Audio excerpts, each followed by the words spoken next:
दिनेश जी, तीन चीजें बड़ी महत्वपूर्ण हुई हैं। एक, अभी तक अमेरिका और पश्चिम के देशों ने इजराइल से ये नहीं कहा है कि आप सीजफायर करिए, बमबारी लगातार जारी है। दूसरा, अरब के जो देश हैं, वो अरब के देश अभी भी फिलिस्तीनी रिफ्यूजियों को अपने पास लेने के लिए तैयार नहीं है।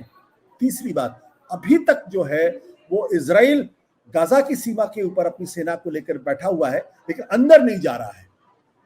तो जो बाइडेन, ऋषि सुनाक और जो जर्मन के चांसलर जो आए, इसका क्या मतलब निकाला जाए? क्या सिर्फ इसलिए आए क्योंकि उनको सपोर्ट देना था, या फिर ये आए कि कुछ और उसके पीछे बात है? देखिए आशुतोष जी, जब इजराइल को मान्यता मिली 1947 के अंदर यूएन से, और जब 48 के अंदर इजराइल ने अपने आप को इंडिपेंडेंस घोषित किया, तो उसके ठीक 11 घंटे बाद अगर कोई पहला देश था उसको रिकॉग्नाइज करने वाला तो वो अमेरिका था, और उसके बाद यूरोपियन देशों ने फॉलो किया।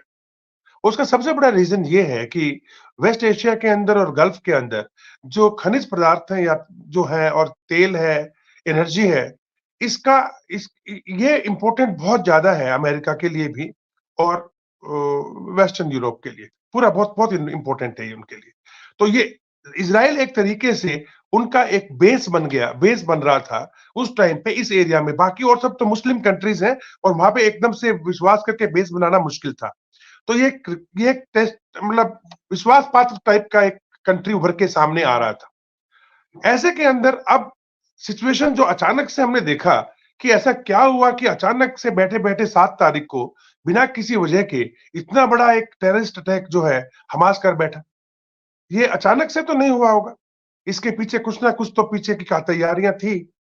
ये तैयारियां थी, देखिए, जब से अब्राहम अकॉर्ड चालू हुआ, इजिप्ट को, बहरीन को, यूएई को और बाद में सऊदी अरेबिया को संबंध ठीक करने के लिए, इजराइल को रिकॉग्नाइज करने के लिए, जो कि इजराइल के भी इंटरेस्ट में है और यूरोप के और अमेरिका के भी इंटरेस्ट में है।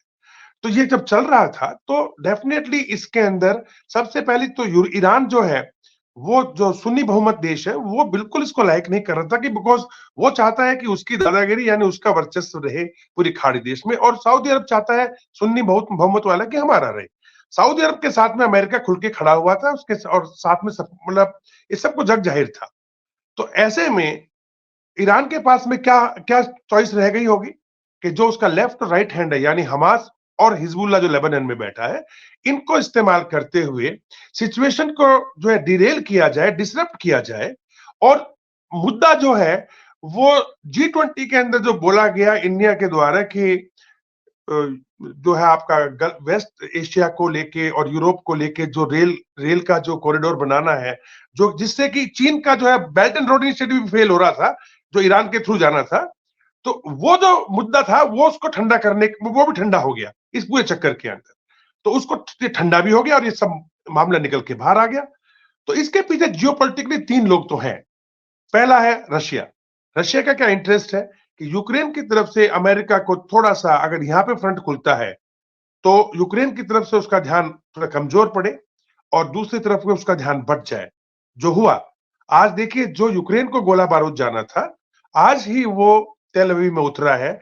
155 mm के गन के गोले हजारों की संख्या में, और जो आर्मर्ड व्हीकल्स हैं वो आए। अब ये इससे भी रिलेट होता है कि आपने जो आपका तीसरा सवाल था, जो पहला दूसरा मैं साथ में कवर करूंगा, कि भाई अभी तक इजराइल के अंदर गाजा स्ट्रिप के ऊपर इजराइल की सेना ने अटैक क्यों नहीं किया? तो they were waiting for this armament, इस हथियारों के गोला बारूद के वो इंतजार में थे, नंबर 1। नंबर 2, वो चाह रहे थे, उनको अच्छी तरह से पता है कि दूसरा फ्रंट जो हिजबुल्लाह का है और सीरिया की तरफ से है, लेबनान नॉर्थ में और थोड़ा सा ईस्ट की तरफ जो सीरिया है आपका, इनका ऊपर टॉप में नॉर्थ में, वो खुलेगा फ्रंट। तो उसकी तैयारियां जोरों शोरों से करना बहुत जरूरी है, क्योंकि वो युद्ध वैसा नहीं होगा जैसा गाजा स्ट्रिप में होगा, वो एक कन्वेंशनल युद्ध होगा, वैसा ही जैसा यूक्रेन और रशिया आपस में लड़ रहे हैं। तो लिहाजा वहां पे आर्मर्ड से लेकर के, इन्फेंट्री से लेके, आर्टिलरी से लेके, गोला बारूद, रिप्लेनिशमेंट, सप्लाई चेन, सब कुछ इनको तैयार करना था, और शायद अब जाकर के वो तैयार हो पाया 10 दिनों के अंदर। तो अब ये थोड़े कॉन्फिडेंट हैं। तो यही कारण है कि इन 2-3 कारणों के कारण अब ये अंदर घुसने की बात कर रहे हैं। रही बात रशिया की, रशिया को देखो, जो यूक्रेन जाना था गोला बारूद, आज वो पूरा का पूरा इजराइल पहुंच गया। तो यूक्रेन को क्या मिल रहा है? कुछ नहीं। तो यूक्रेन वीक पड़ जाएगा। दूसरा, जो बाइडेन ने जो अपनी स्पीच दी है अमेरिका के अंदर। उसमें क्या डिमांड किया उन्होंने कांग्रेस से? आज जो डिमांड हुआ है $100 बिलियन, उसमें से $60 बिलियन तो इजराइल के लिए है। $20 बिलियन दिए दे आज फॉर, उन्होंने पूछा है यूक्रेन के लिए, और बाकी बचे वो जो $20 बिलियन है वो जो है they are asking for the South China Sea, उसको वहां पे खर्च करने के लिए बात कर रहे हैं। तो कहने का मतलब है जो रशिया चाहता था अमेरिका का ध्यान इस तरफ चला जाए, वो उस पर कामयाब हो गया। तो क्यों नहीं उसने भी कोशिश की होगी इस गेम के अंदर, क्योंकि ईरान, रशिया और चाइना अभी एक नेक्सस पे, ये वर्ल्ड ऑर्डर में एक अलग गुट है, एक अलग गुट बना है। अब तीसरी चीज, मोहम्मद दाइफ जो कि हमास के लीडर हैं इसमें, आशुतोष जी, इनकी वाइफ है एक मुस्लिम चाइनीज, और जो हथियार, एक वीडियो मिला है जिसके अंदर हमास की ट्रेनिंग चल रही है, और वो जो रॉकेट प्रोपेल्ड ग्रेनेड लॉन्चर्स होते हैं आरपीजीज, वो जो दिखाई दिए उसके अंदर, उसमें रेड कलर की टेप है जो कि नॉर्थ कोरिया के F-7 रॉकेट्स का बिल्कुल हूबहू वर्जन है। साथ ही साथ जो थोड़ा बहुत टूटे फूटे हथियार या जो सेल्फ लोडिंग राइफल्स वगैरह पकड़ी गई हैं मरे हुए टेररिस्ट से या पकड़े गए टेररिस्ट से, उन सब पे मेड इन कोरिया लिखा हुआ है। तो यानी तो तानाशाह है नॉर्थ कोरिया का, वो भी चीन के इशारे पे हमास के साथ, और अब जब ट्रेल मिल रही है तो यह सब कुछ हुआ है कतर के थ्रू। तो देखिए दूसरा एंगल इसका आ गया, इस क्षेत्र के अंदर इस युद्ध को भड़काने में किसको इंटरेस्ट क्या हो रहा है। अब चाइना नहीं चाह रहा था कि आपका जो वेस्ट एशिया का या गल्फ से होते हुए यूरोप जाता हुआ रेल का कॉरिडोर जो बन रहा था, अभी अमेरिका तक उसका सामान जाएगा, इजराइल उसमें शामिल होगा, इजराइल को भी इंक्लूड किया गया था, ये हो तो उसका वो बेल्ट एंड रोड इनिशिएटिव तो गया, लाख करोड़ों billions of trillion of dollars गया, तो वो उसको पसंद नहीं आ रहा था, खुंदक में था। हालांकि जो बाइडेन ने, मैं आपको बता दूं, आज का जो अभी एड्रेस किया, रिसेंट एड्रेस किया अपनी पब्लिक को, उसमें ये चीज बिल्कुल क्लियर कर दी है कि ये जो कॉरिडोर है हम इसके ऊपर वर्कआउट करना फिर से शुरू करेंगे after this thing slightly settle down. यानी ये खत्म नहीं कर पाए वो लोग, इसके ऊपर ये है। अब रही बात भाई, वर्ल्ड का आपस में लड़ाई हो जाएगा क्या गल्फ कंट्री के अंदर? क्या सारे देश लड़ने लग जाएंगे?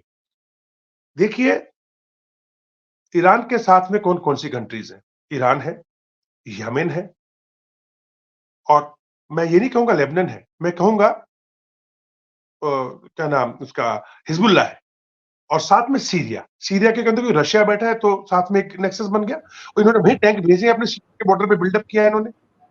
अब ये लोग इसको ओपनली अटैक डिक्लेयर करेंगे कि नहीं करेंगे, इसके अंदर मुझे डाउट इसलिए है कि अगर ये प्लानिंग पूरी ईरान की नॉलेज के साथ हुई थी, कतर को मिला के, और 7 अक्टूबर को जब एक तरीके से इजराइल जो है बिल्कुल सख्ते में आ गया था, यानी 24 घंटे तक पता नहीं था कि हो क्या रहा है, उस टाइम का that was the right time, सबसे बेस्ट टाइम वो था जब हिजबुल्लाह नॉर्थ से बड़े स्केल के ऊपर इजराइल में एंटर कर जाता। लेकिन ऐसा नहीं हुआ। अब तो वहां पे बिल्डअप इजराइल ने कर लिया, अब तो वहां पे लोग, इजराइल की फोर्सेस ने आकर के अपना जमावड़ा जमा लिया है, अपने हो गए युद्ध के लिए। तो मेरा मानना यह है कि जो जनरल कासिम सुलेमानी, जिसको कि अमेरिका ने बगदाद के एयरपोर्ट के बाहर अपने प्रीडेटर ड्रोन से मारा था, जो अपने ईरान का जो इरानियन रिपब्लिक गार्ड का जो सीक्रेट एजेंसी जो चलाते हैं ये लोग इस पूरे गल्फ में, इसका हेड था, उसका काम क्या था आशुतोष? उसका काम था आशुतोष जी कि जितने भी ईरान समर्थित छोटे बड़े आतंकवादी ग्रुप हैं उनको फंडिंग करना, उनको इकट्ठा करना, उनको ट्रेनिंग देना, सबको अमेरिका के खिलाफ भड़काना, अमेरिका और इजराइल इकट्ठे हैं तो उसके खिलाफ भड़काना, यहां तक कि हुती से लेकर के और हिजबुल्लाह से लेकर हमास तक जितने भी लोग हैं सबको।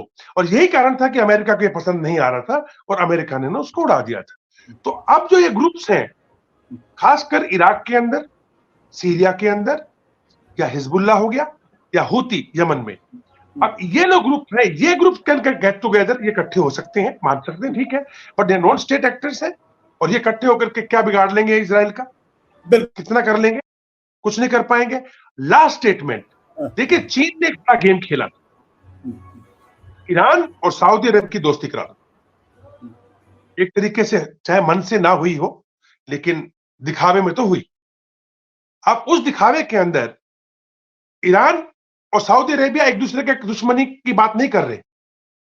तो अभी ईरान के दुश्मन कौन रह गया? या तो इजराइल है या अमेरिका है। अब हूती कहां पर डाइवर्ट होगा? या तो इजराइल पर डाइवर्ट होगा या अमेरिकन पे डाइवर्ट होगा। और रिसेंट अटैक जो आपके हुए इस क्षेत्रों में, देखिएगा सबसे पहला अटैक इनका बगदाद के पास में एयरबेस पे हुआ, फिर सीरिया में जो एयरबेस है उसके ऊपर अटैक हुआ, जहां कुछ सैनिक घायल भी हुए इनके अमेरिकन के। और उसके बाद आज 3 मिसाइल्स जो है वो यूएसएस करनी जो इनका शिप है रेड सी के अंदर, उसने 3 मिसाइल्स इनकी इंटरसेप्ट करके हूतियों की मारी। सत्य हिंदी का ऐप डाउनलोड करें गूगल प्ले स्टोर पर।